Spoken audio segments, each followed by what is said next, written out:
are going to distribute some stuff, foods, amenities to help our people in the different deaneries and different regions, the much that can go.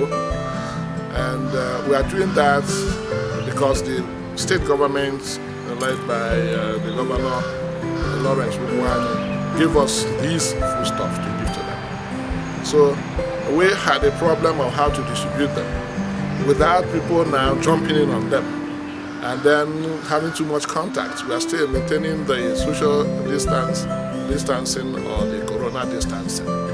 So to avoid that, we are now going to distribute the thing to the different villages, different deaneries, so that one, it will reduce the number, two, it will reach to the grassroots, not just to a very particular group.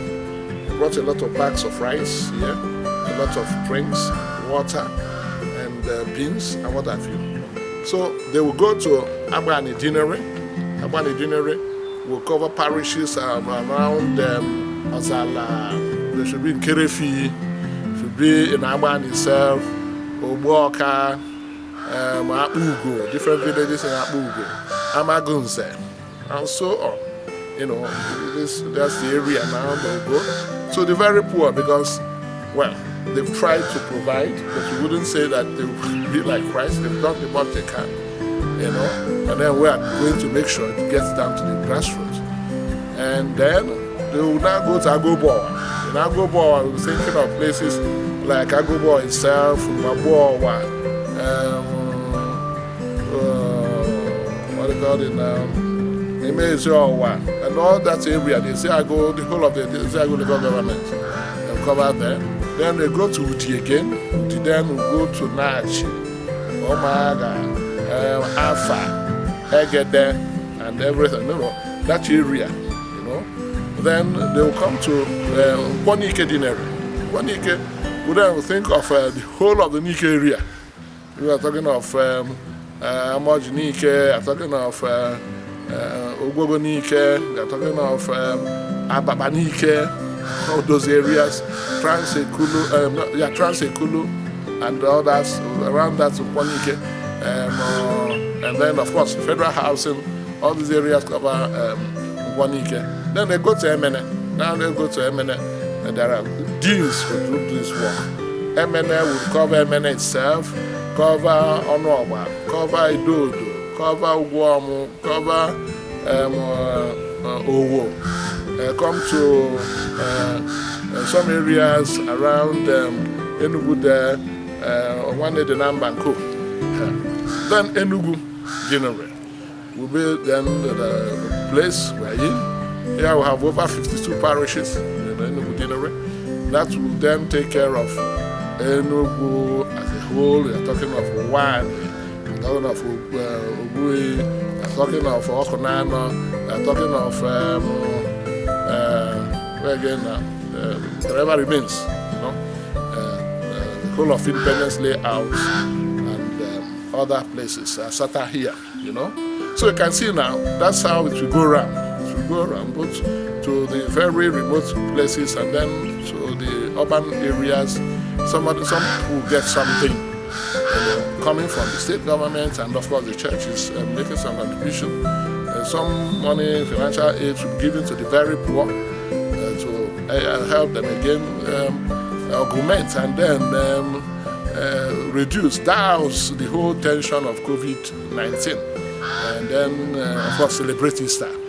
Everybody see, people are in their homes. They are not coming to the churches.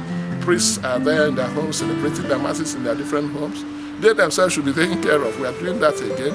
The diocese is taking care of the priests because, you know, in Africa, priests are not paid. They depend on the charity of the people.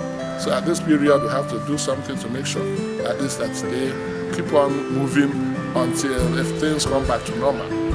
These are the things. We thank the state government very much because as a church, we couldn't have done it alone. We've tried, for instance, to provide villagers and everybody with sanitizer. Try to use our university to produce enough so that we go around, because as much as we are trying to talk of lockdown.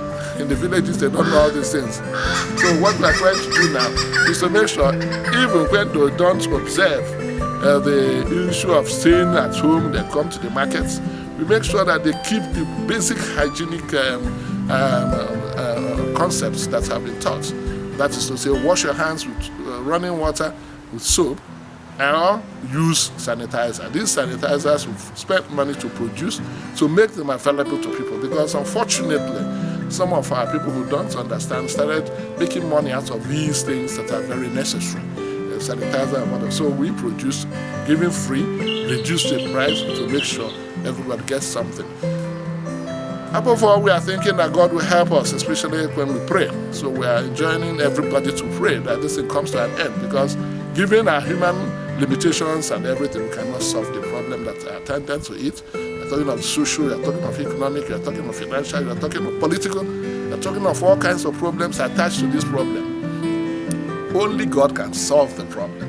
As it is now, the whole world seems to be a little bit not very sure of what is happening. They don't know what is the source, how are they going to cure, what is the prevention. People are just grouping, trying to do some kind of trial and error. The only one who can solve this is God. And I'm telling everybody, only God can solve this, because even COVID-19, produced and created by God, He Himself can remove it. Let us live good lives. Everybody, you can see this illness is totally a respecter of no persons. It's no respecter of persons. It's no respecter of persons. Coming from above down to the very poor. So we should ask ourselves, what does God want from us?